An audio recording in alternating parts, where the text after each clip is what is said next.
여러분이 속하고 싶은 공동체는 어떤 공동체입니까? 어떤 공동체가 여러분, 난 이런 곳에 나는 속하고 싶어 하는 생각이 아마 있을 것 같아요. 어떤 공동체가 여러분 속하고 싶은 공동체인가요? 그냥 한번 던져보세요. 따뜻하고 환영해주고 재밌는 재밌는 거 좋아하시네. 또 어떤 건데? 뭐 따뜻하고 환영하고 재밌고 관심. 관심과 환영이 굉장히 중요한 사람이세요. 뭐 그런 공동체. 그것만 있으면 돼요. 그러면 따뜻하고 환영해주고 관심 갖고 뭐 사랑해주고 이거면 됩니까? 또 뭐가 있을까요? 어떤 특성이 있을 것 같아요? 그런 공동체. 이런 공동체, 건강한 공동체, 내가 참여하고 싶은 공동체의 특징들이 있다는 것 어떤 게 있을까요? 네? 하나만 하세요. 다른 사람이 기억자 뭐? 하늘을 참고 땡. 자, 우리 교회 그거 이야기하면 안 되고 다른 거 그냥 여러분이 본이 되는 리더가 있어야 된다. 섬기는 사람들이 있는 공동체. 또 뭐가 있을까요? 올바른 가치 추구. 올바른 가치 추구. 좋죠. 올바른 가치 추구가 있어야 되겠죠. 또 이거 뭐 답이 없어요. 그냥 여러분이 생각하는 게 뭐냐는 거죠. 존재로서 사람을 존재로서 대해줘. 또 뭐가 있을까요? 우리 소위 하고 싶은데 진실한 공동. 진실한 게 투명하게 대해주는 거죠. 관계를. 굉장히 우리가 기대하는 바가 사실은 많이 있습니다. 공동체에서. 지난주에 우리가 4가지 이 사랑의 원리에 대해서 배웠습니다. 혹시 기억나시나요? 첫 번째가 희생하는 사람, 두 번째가 투명한 사람, 진실한 사람, 투명한 사람, 세 번째가 구체적인 사람, 네 번째가 중심 있는 사람. 그러면 여러분 이 중에 제일 어려운 게 뭐죠? 중심 있는 사람이 어려워요? 어떤 사람은 희생하는 사람이 어렵다고도 하고 진실한 사람이 나는 진실하기 어려운데 안전하지 않다고 생각하면 진실하기 어렵잖아요. 나는 말은 하겠는데 구체적인 거 못하겠던데 뭐 다 다를 수 있을 것 같아요. 사랑하라는 말은 쉽지만 그 사랑을 실생활에 행동하는 것은 사실은 결단과 학습과 훈련이 필요한 것 같아요. 생각하는 것 같고 실제로 하는 거는 굉장히 어렵죠. 여러분 저도 제가 20대 초중반 30대 때 가장 어려웠던 게 뭐냐면 머리로는 설교 들으면서 이거 해야 되겠다 이렇게 해요. 근데 막상 하려고 하면 안 되는 거야. 하기도 싫어요. 갑자기 그때는 내가 왜 충동적으로 이런 생각을 했지? 돈이 들어가는데 이런 생각도 들고 이게 참 쉽지 않은 게 왜 훈련되지 않은 거예요. 생각만 커지고 실제로 그게 되지 않은 이유는 결단도 하지 않을 뿐더러 그것에 대한 학습도 부족하고 실제로 훈련이 필요한 영역이기 때문에 그렇습니다. 이렇게 사랑하는 일에 성장해 가는 곳이 바로 그리스도인 공동체죠. 우리 공동체는 사랑을 연습하고 사랑을 훈련하고 사랑이 실현되는 곳이라고 할 수 있습니다. 그래서 공동체가 성숙하고 좋은 공동체라고 하는 것은 숫자가 얼마나 많으냐가 중요한 게 아니에요. 저도 예전에는 숫자를 굉장히 중요하게 여겼던 사람입니다.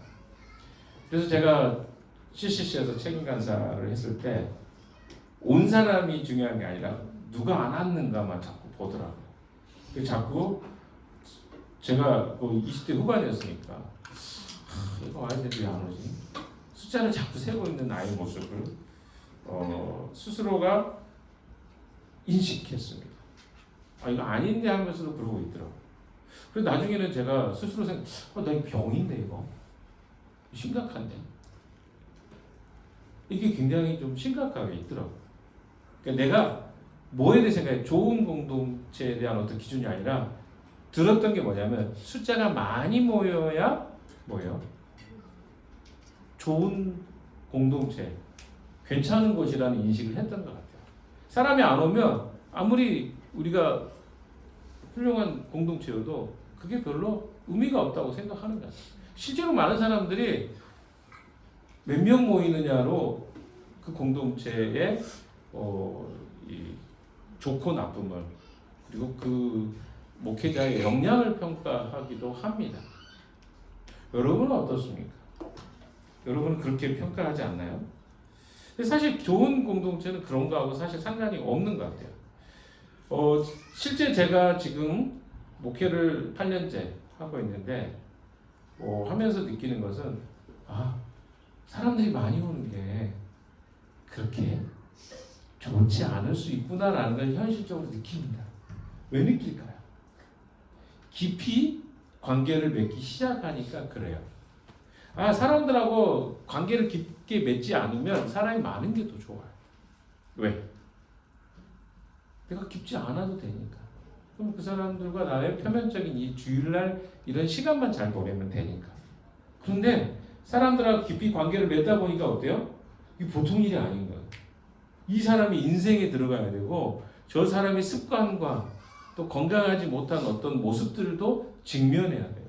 때로는 씨름도 해야 되고 이런 것들을 제가 경험하다 보니까 이제는 덜컥 겁이 나요.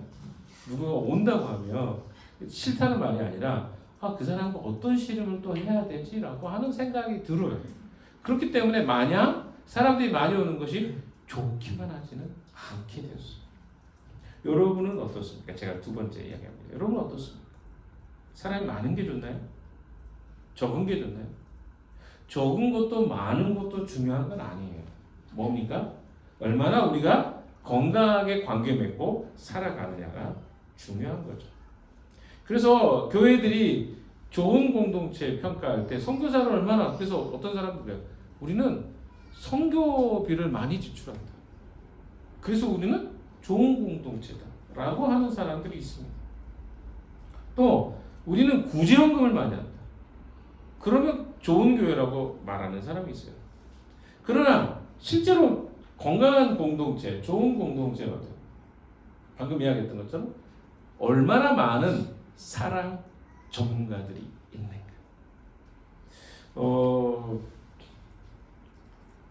우리가 오늘 어린이 주일로 어버이 주일로 섬겼습니다. 생각해 보세요. 부모들이 아까 앞에 나왔고 우리 자녀들이 나왔어요. 그걸 이벤트로 생각하면 어떨까요? 빨리 해쳐야지. 올 시간이 길어. 이렇게 생각할지 모르겠어요. 그러나 어떻습니까? 우리가 사람으로 생각해보면 이 한 아이들의 인생과 스토리들이 다 있잖아요. 그럼 어때요? 거기에 우리 마음이 같이 움직여가요. 이 아이들. 시간의 문제가 아니에요. 또 어떻습니까? 우리 장윤수 성도님 오랜만에 우리 자녀들 소위 그 이야기 들으면서 많이 우시더라고. 이렇게 앞에 나와서 왜?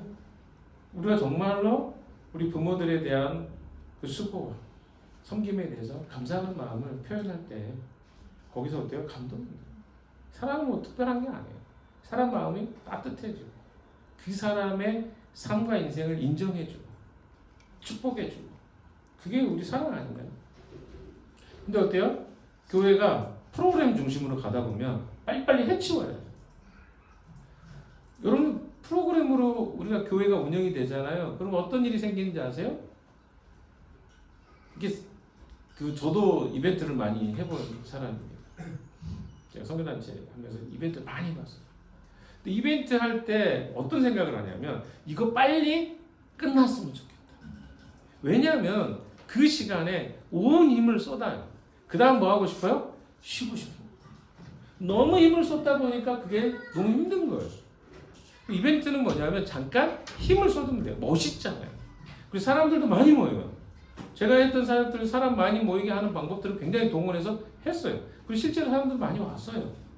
근데 중요한 건 뭐냐면 그 시간에 많이 왔느냐가 중요한 게 아니라 얼마나 그 사람들의 인생과 삶이 변화되느냐가 중요한데 우리는 온통 어디에다 힘을 쏟고 살았어요?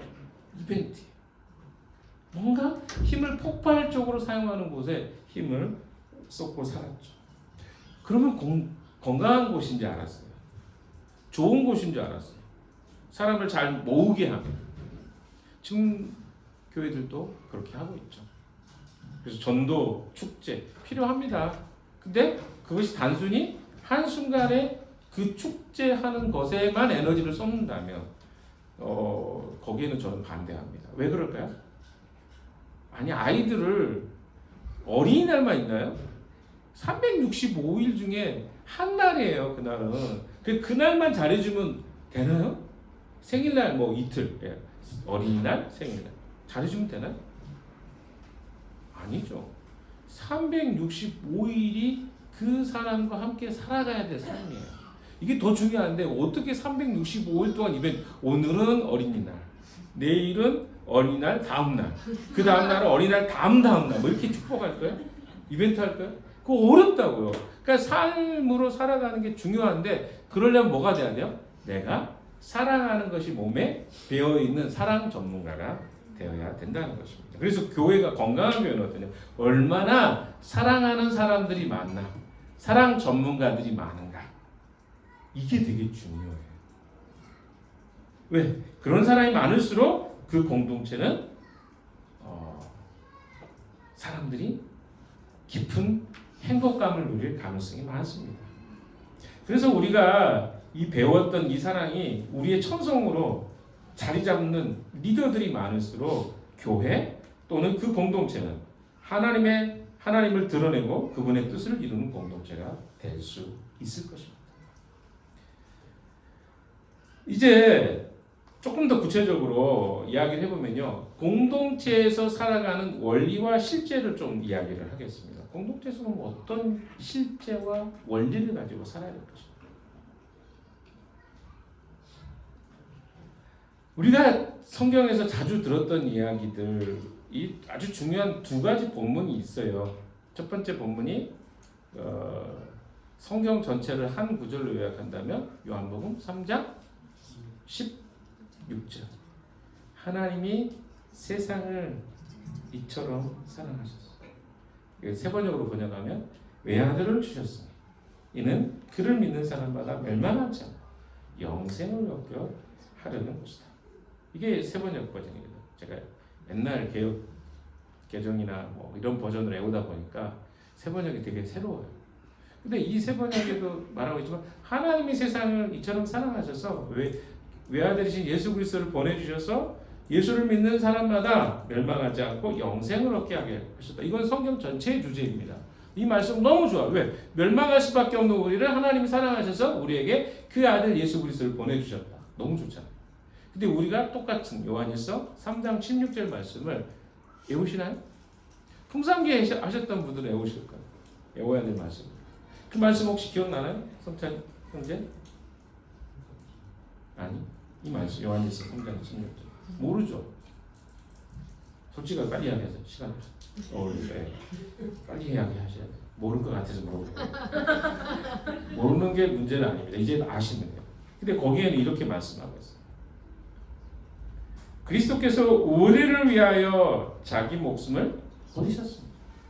이것으로써 우리가 사랑을 알게 되었습니다. 그러므로 우리도 형제자매를 위해 목숨을 버리는 것이 마땅합니다. 자, 3단 논법 같아요. 뭐예요? 그리스도께서 우리를 위해 자기 목숨을 버리셨어요. 이것으로 우리가 사랑을 알게 되었습니다. 그래서 우리도 형제자매를 위해서 목숨을 버리는 것이 마땅합니다. 근데 이 말씀이 여러분 우와 그렇구나 이렇게 생각되십니까? 부담스러워 이렇게 생각되십니까? 자, 첫 번째 나는 우와 나도 이렇게 살아야 되겠다 하신 분 뭐야? 아무도 없어? 두 번째는 너무 부담스럽다고 손까지 내가 들라는 말 안 해.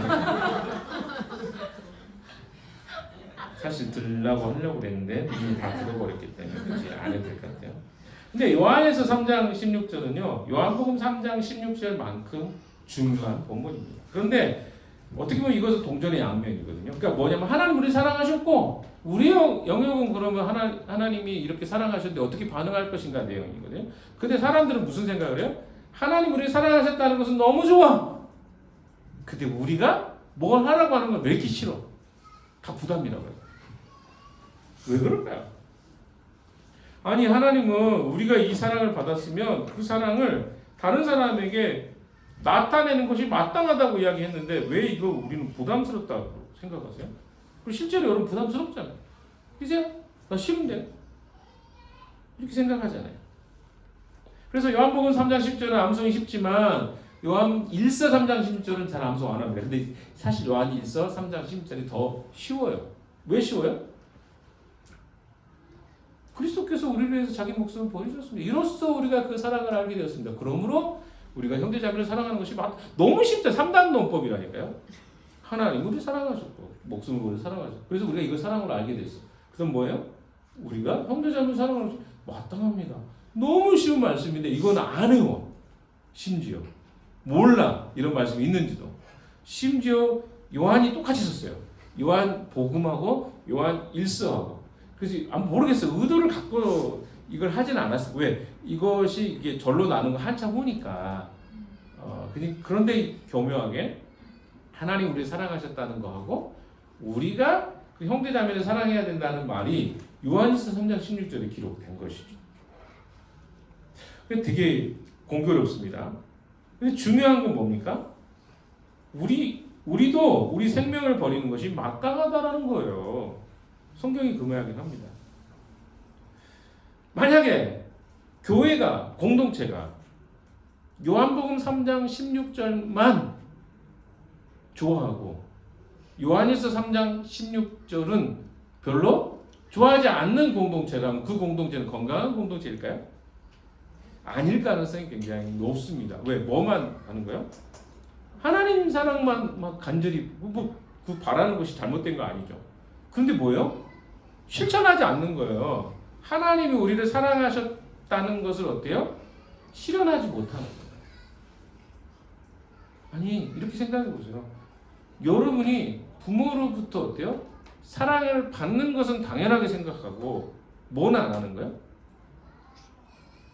두 가지겠죠. 하나는 내가 낳은 자녀를 돌보지 않는 것도 해당이 되고 반대로 이야기하면 내가 사랑을 받았던 것을 부모에게 돌려주지 않는 것도 똑같아요. 그러니까 다르게 이야기하면 되게 이기적이라는 거죠. 이거 이기적이지 않나요? 아니 자기는 부모로부터 받았어요. 막 받았어요. 당연하게 나 줬어요. 근데 어때요? 부모가 필요할 때는 자녀가 너무 아까워. 이렇게 이야기한다면 그게 뭐냐는 거죠. 너무 이기적인 모습 아닌가요? 근데 우리가 사실 그렇게 살아요. 저도 돌아보니까 우리 어머니 아버지 돌아가셨지만 받은 게 많은데 그걸 받았다고 생각을 못하기 때문에 어때요? 못 돌려드렸다. 중요한 게 뭐냐면 우리가 사랑하지 못하는 이유, 누군가에게 희생하지 못하는 이유가 뭘까요? 그러면 내가 얼마나 사랑을 받았는지 모르기 때문에. 자, 그렇다면 그런 하나님의 사랑을 받은 자들, 그래서 다른 사람을 위해서 자기 생명을 내어주는 것이 마땅하다고 감히 고백하는 자들의 공동체는 어떤 방식의 모습, 어떤 방식으로 움직여야 할까요? 그러니까 내가 정말 하나님의 사랑을 받았다라고 한다면 우리는 그 공동체는 어떻게 삶을 살아야 할까요? 여러분은 받았습니까? 안 받았습니까? 고개만 끄덕이지 말고 입으로 한번 이야기해보세요. 받았어요? 안 받았어요? 받았어요. 받았죠. 그럴 때 우리는 아멘이라고 이야기합니다.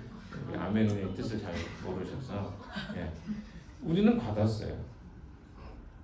받지 않았으면 사실 이 말은 할 말이 별로 없어요. 숨길 수 없는 거죠. 받은 사람하고 안 받은 사람. 근데 받았다고 한다면 우리는 어떤 방식으로 살아야 되겠냐는 거죠. 그 이야기를 하는 겁니다. 하나님이 우리를 그리스도 안에서 공동체로 만드셨기 때문에 우리는 하나님의 방법으로 공동체적인 삶을 살아야 합니다. 그러니까 내가 공동체적으로 살아야 될 이유가 뭐냐면 하나님 먼저 이렇게 함께 나와 함께 살아갈 사람들을 하나님의 사랑으로 사랑해 주셨기 때문에 이것을 전제로 했을 때 공동체적인 삶을 살아갈 수 있는 거죠. 오늘 본문의 이야기가 그 대표적인 이야기입니다. 우리끼리 어떻게 살아야 되나 하면 크리스찬들. 이거 되게 중요한 이야기죠. 자, 마태복음 20장 25절 28절에서 예수님이 뭐라고 가르치시는지를 한번 보겠습니다. 이미 말씀 보셨으니까요. 오늘 또 40분에 시작했기 때문에 빨리빨리 가겠습니다. 이 본문 앞에 나와 있는 내용이 뭐냐면 어떤 내용이 나와 있냐면 제자들이 높은 자리를 차지하겠다고 서로 싸우는 내용이 나옵니다. 예수님은 그런 제자들을 곁에 붙여놓고 이야기를 하죠. 너희는 진짜 특별한 공동체야. 이렇게 말씀하죠. 그리고 말씀하십니다. 오늘 25절 띄워놓으세요. 25절 한번 읽어볼까요? 시작. 예수께서는 그들을 곁에 불러놓고 말씀하셨다. 너희가 아는 대로 이방 민족들의 통치자들은 백성을 마구 내리누리고 고관들은 백성에게 세상의 사람들이 하는 방식이야. 어떻게 한다는 거야? 마구 백성을 마구 내리누리고 고관들은 백성들의 세도를 부른다. 어떻습니까? 그러니까 일반적인 세상의 방식은 뭐냐면 리더가 되거나 통치자가 되면 사람들 어떻게 해요? 마구 내려누리는. 네가 무슨 말 하나 필요 없어. 뭐만 하는 거야? 자기 지도자의 하고 싶은 말 행동만 한다는 거죠. 이게 세상의 원리다. 그러니까 지금 우리가 살고 있는 세상의 원리가 다 그렇습니다. 그래서 특별하게 나의 상황을 배려해 주는 사람은요 대단한 사람인 거예요. 왜? 세상은 그렇지 않은데 내 상관이나 나의 그 리더에 있는 사람이 나를 배려해 주잖아요. 그럼 그 사람은 대단히 특별한 사람인 거예요. 가치가 있는 거죠. 그런 사람 만나기가 쉽지 않다. 이렇게 주님이 말씀하고 이건 주님 말씀하는 겁니다. 그렇지 않습니까? 여기서 마구 내리누르고 세도를 부린다 이렇게 표현됐죠. 여기서는 뭐요? 임의로 주관하고 개역개정이 이렇게 표현합니다. 권세를 부리는 줄이라고 표현합니다. 세도를 어때요? 그 세도를 부린다는 표현을 임의로 주관하고 권세를 부리는 줄이라고 이렇게 표현하고 있어요. 이 단어들은요 주인 노릇하다 혹은 권위를 사용하다라는 단어 앞에 강한 접두사를 붙여서 뭐예요? 마구라는 표현을 썼습니다. 그러니까 지가 주인인지 알고 행동한다는 거예요. 세상의 지도자는. 그리고 권위를 어떻게 해요? 자기가 하고 싶은 대로 마음대로 휘두른다는 말을 이렇게 이야기하고 있는 것입니다. 자, 리더십을 가지고 사람들을 이끌고 건강한 권위를 사용하는 것은 좋은 일입니다. 그러나 여기서는 자기 유익을 따라 자기 욕심을 따라 자기 마음대로 마구 임의로 리더십을 사용하고 자기가 가진 권세를 마구 사용하는 모습을 보여줍니다. 여러분 크리스천 공동체에서도요 리더에게는 권한이 있어요. 그런데 그 권한을 리더가 어떻게 하면 안 된다고요? 마구 자기 임의대로 이게 자기 건지 알고 막 쓰면 안 된다는 거예요. 왜 안 된다고 하는 거죠? 그러면 그 뒤에 이야기가 오늘의 봅시다. 말씀. 이거 말씀. 왜냐면 빨리 가야 돼. 근데 이게 늘려갖고 네. 우리가 그냥 봐야 될 거야. 그럼 봅시다. 우리가 성경 펴놓고 봅시다. 왜냐면 기다리다가 26절 같이 한번 읽어볼까요? 시작. 그러나 너희는 그렇게 해서는 안 된다. 너희 가운데 위대하게 되고자 하는 사람은 누구든지 너희를 섬기는 사람이 되어야 하고 여기서 이야기하죠. 세상 공동체는 피라미드 같은 조직이 높이 올라가는 사람이 뭘 사용해요? 권력을 사용합니다. 그래서 지금 선거철인데 사람들이 선거하기 전에 얼마나 겸손한지 몰라요. 저도 선거 전에 사람들 만나면 저한테 저한테 몇 번 연락 꼭 이번에 투표해 주세요. 무슨 일 있으면 해주세요. 이렇게 이야기해요. 진짜 시의원이 구의원이 연락이 와요. 도와달라고. 근데 신기한 게 뭔지 아세요? 팍 투표 끝나잖아요. 자기가 이제 갑이 됩니다. 지난번에 구청장 겸손하게 사람들이 막 와서 하더니 갑자기 나중에 만났더니 뭐 진짜 뻣뻣하게 들고 콧방귀도 안 껴요. 어떠냐? 제가 그 재작년이죠. 인천 그 마을 공동체 그 중간 조직 사라지는 과정에서 제가 역할을 좀 했는데 시장하고 만나기 정말 힘들더라고요. 근데 시장 후보 최근에 만났어요. 왜? 선거 전이잖아요. 그러니까 이게 뭐냐면 사람의 그 행동이 그렇다는 거예요. 권력을 갖기 전에는 겸손한데 권력을 가지면 자기가 마음대로 불러도 되는 줄 알아요. 그 갑과 을과 같은 그래서 피라미드의 꼭대기에 있는 사람들은 절대로 겸손하기가 쉽지 않습니다. 대통령도 그럴 것 같아요. 제가 보니까 이재명 대통령 요즘에 열심히 하고 있긴 하지만 사람들이 다 자기 한마디에 어떻게요? 막 하다 보면 어떻게 될까요? 어깨가 올라가죠. 뭔가 된 것처럼 되지 않겠어요? 사람은 다 그럴 수밖에 없을 것 같아요. 이게 세상의 권력이 가지고 있는 특성입니다. 안 그럴 것 같지만 그러기가 힘들어. 왜? 다 그렇게 나를 대해주는데 어떻게 안 그러겠어요?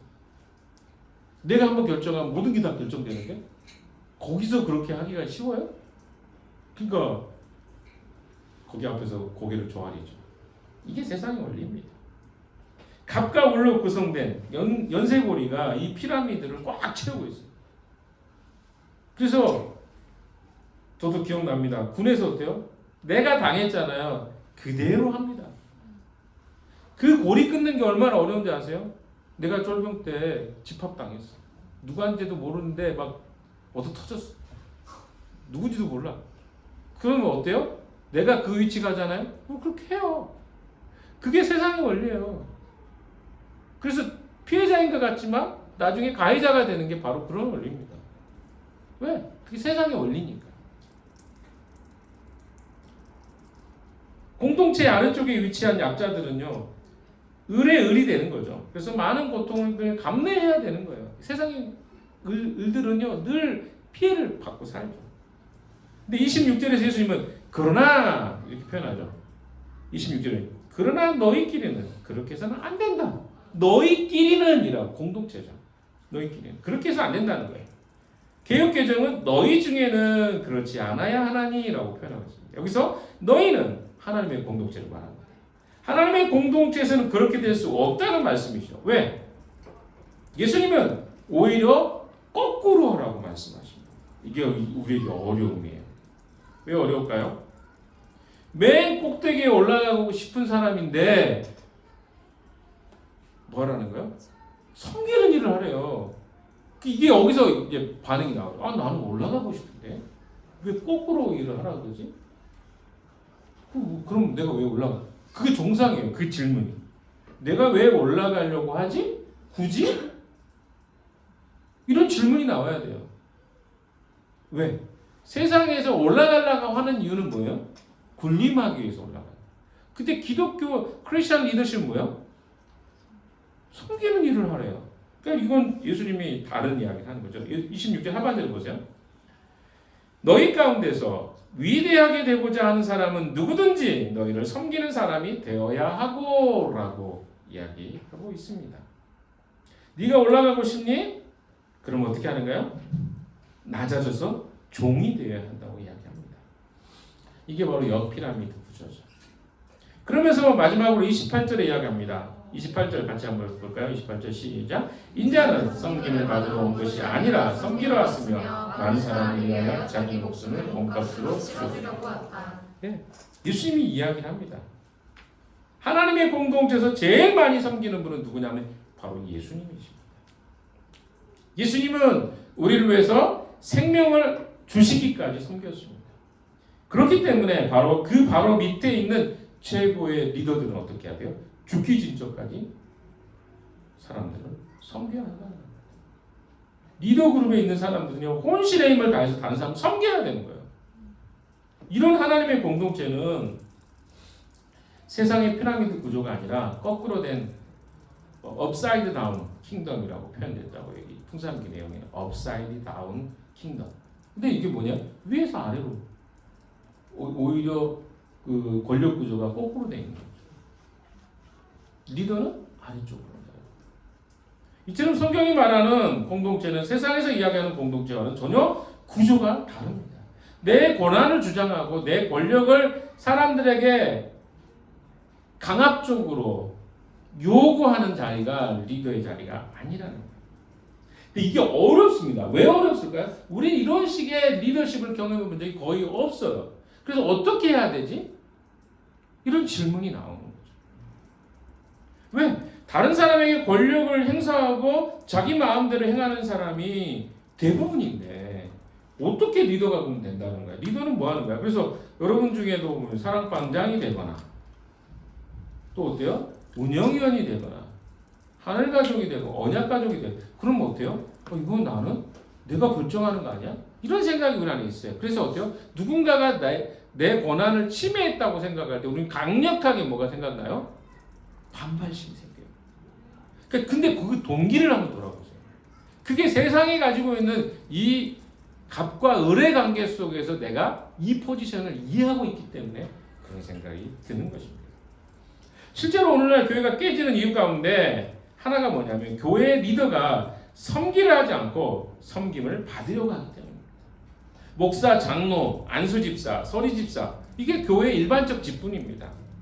그래서 마치 이게 대단한 것처럼 인식을 해요.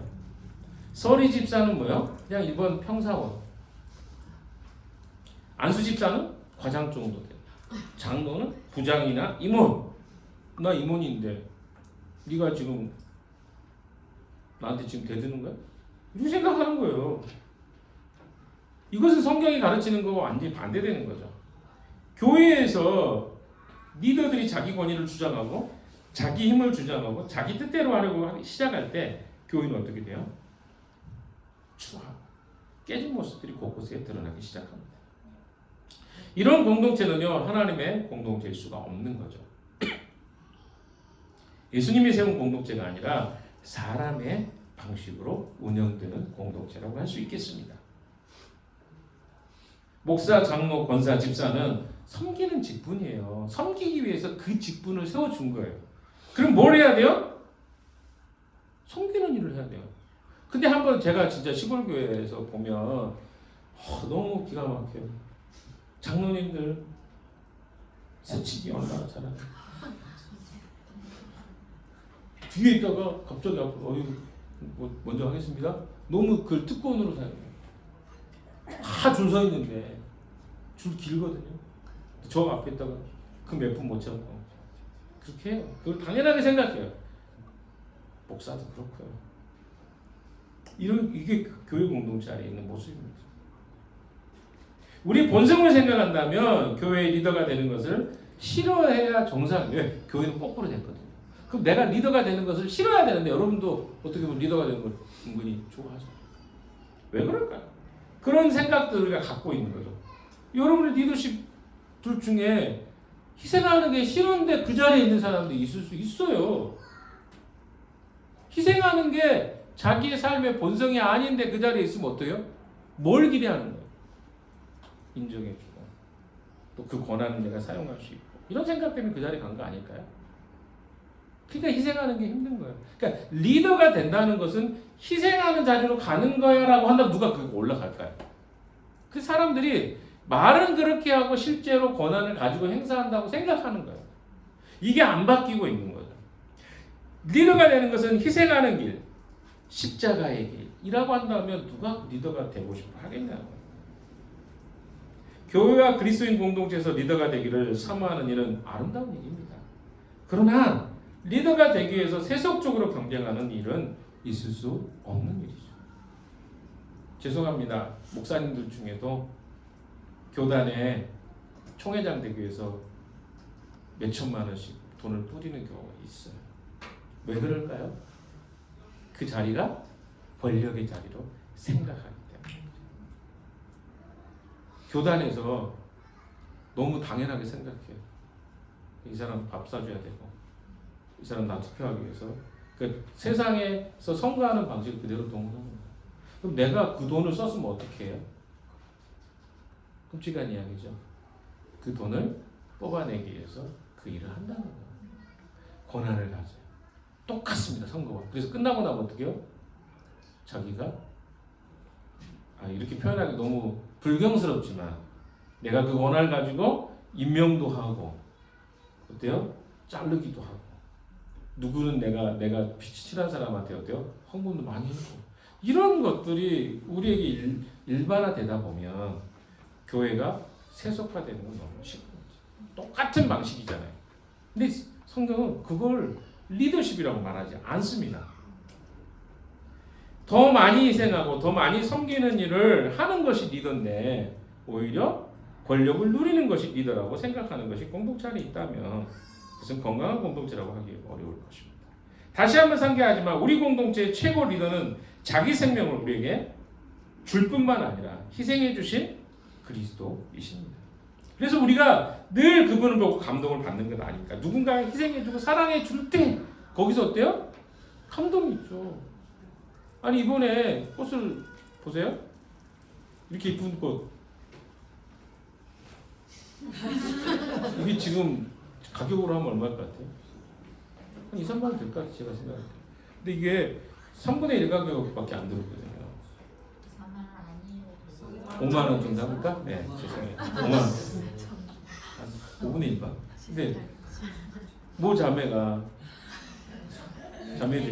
늦게까지, 새벽 2시 반까지 그 사러 가가지고 이거 또 어제 또 늦게까지 같이 만들었습니다. 근데 뭐 박수까지 아니 그 사람 주님이 기억해 주시겠죠. 근데 중요한 건 뭐냐면 희생하는 것이 없으면 뭐가 없는 거예요? 누리는 사람도 없는 거예요. 우리 부모들이 자녀들을 위해서 밤잠 못 자고 수고하는 희생이 있었기 때문에 자녀들이 건강하게 자라는 거거든요. 근데 이런 희생하는 것을 우리는 별로 안 좋아해요. 그런 시대가 되어버렸어요. 근데 기독교는요, 2000년 동안 수많은 사람들이 예수 그리스도를 위해서 자기 생명을 바쳤던 역사입니다. 기독교만큼 순교자가 많은 종교도 없습니다. 역사를 보면 자기 신념과 이데올로기 때문에 죽는 사람이 있어요. 자유민주주의를 위해서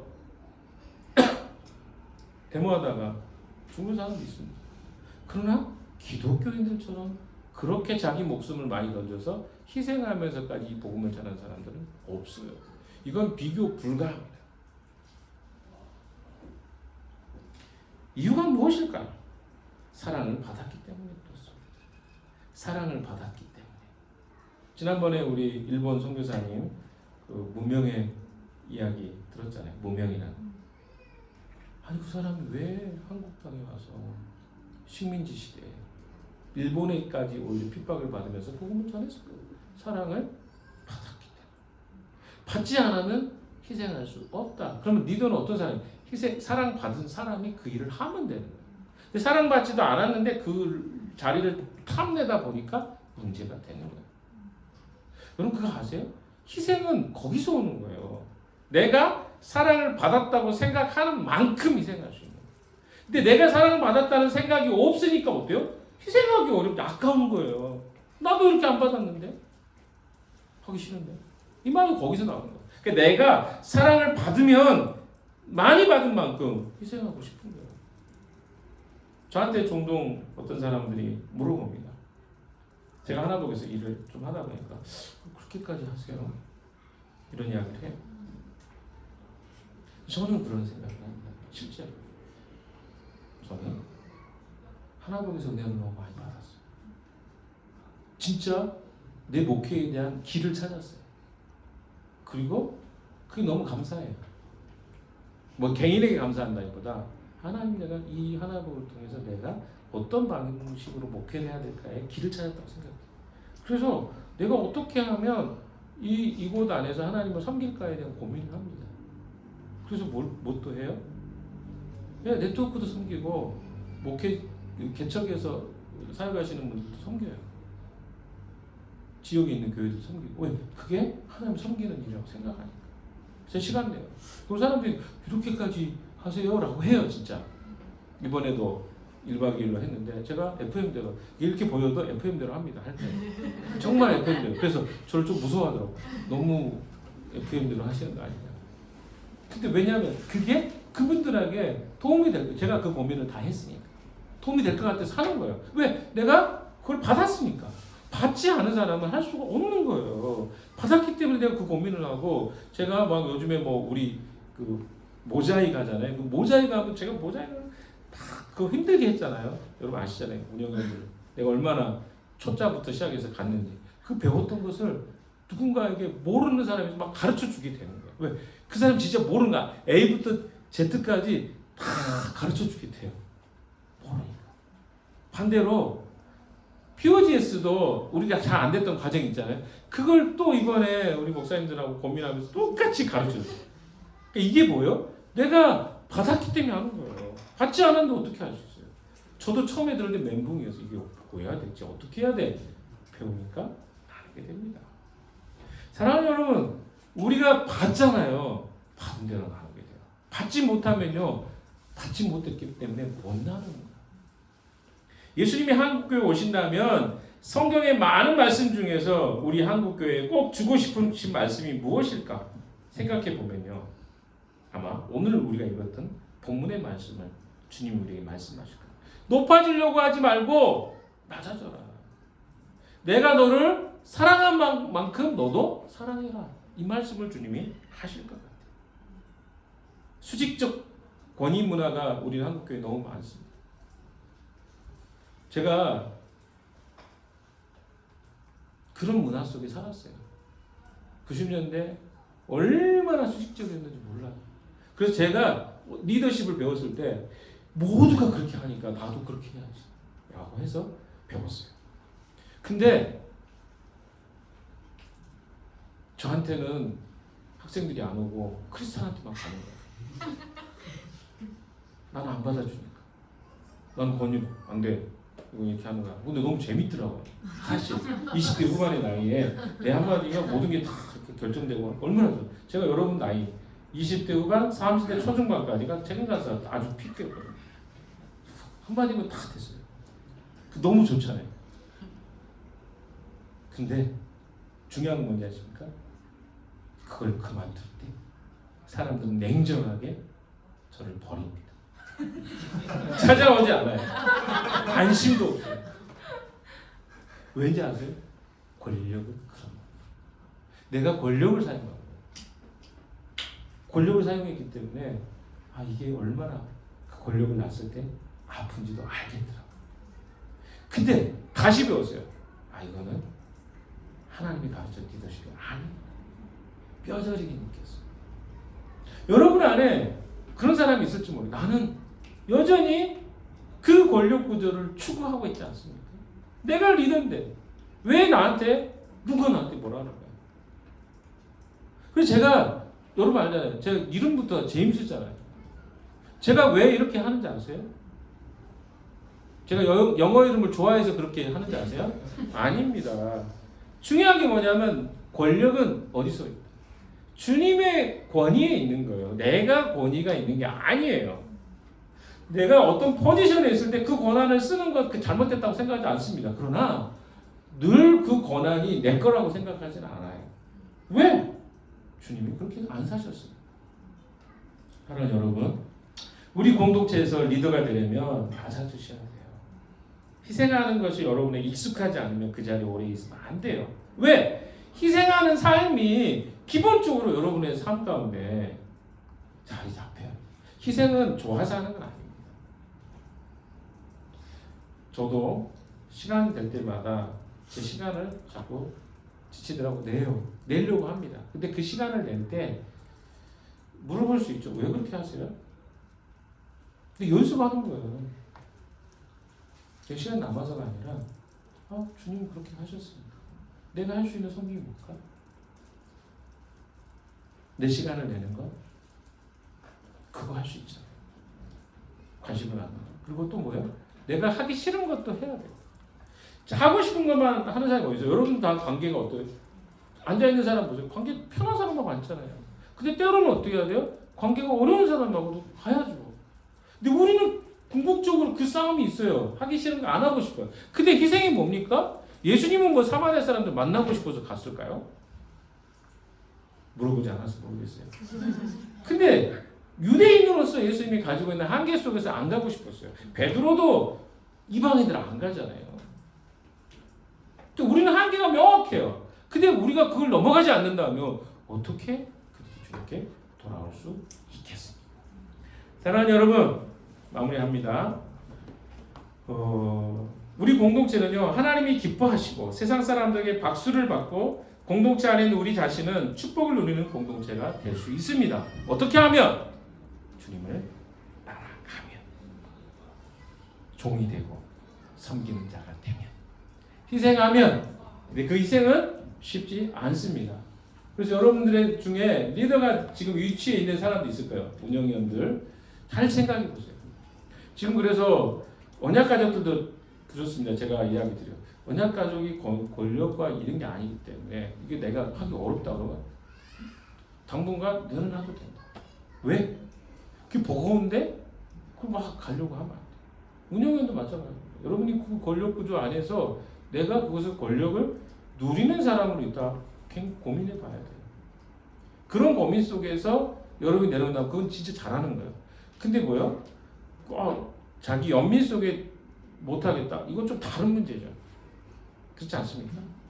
비교 속에 인정받지 못했기 때문에 내려오는 그건 다른 문제입니다. 근데 사랑하는 여러분, 우리는 어떤 사람이 연습하는 사람이요. 뭘? 주님이 희생하신 것을 따라하고 연습하는. 쉬워서 하는 거 아닙니다. 하다 보면 어떻게 돼요? 익숙해져요. 마치 근육 훈련하는 거하고 똑같습니다. 한 번 희생해보고 또 희생해보고. 우리 공동체에 그런 시간이 많죠. 우리 자녀들을 돕는 부모들을 돕는 것도 뭐 아이를 돌보는데 좋아서만 합니까? 아니죠. 힘든 데까지 해야 진짜 돕는 거예요. 내가 놀기 좋아가지고 아이랑 저는 그냥 애들 보고 싶고 막 같이 놀고 싶고 하는 마음이 나이가 들다 보니까 할아버지 같은 마음이 들더라고. 내가 드디어 할아버지가 돼가는구나. 왜? 아이들이 이뻐요. 근데 이것 때문에 아이를 돌보는 거는요, 그 쉬운 일이에요. 이거를 넘어서는 게 희생이지. 그냥 잠깐 내가 보고 싶어서 보는 거? 그 이용하는 거밖에. 여러분, 그걸 넘어서는 게 희생이라고요. 아세요? 그러면 어디까지 사랑해야 될지 아시겠죠? 조금 힘해지나도, 헌금도 힘해지나도, 섬김도 힘해지나도, 여기까지가 희생이에요. 희생은 힘들지 않는 게 아니라 힘든데 자원해서 기꺼이 하는 거. 거기가 희생입니다.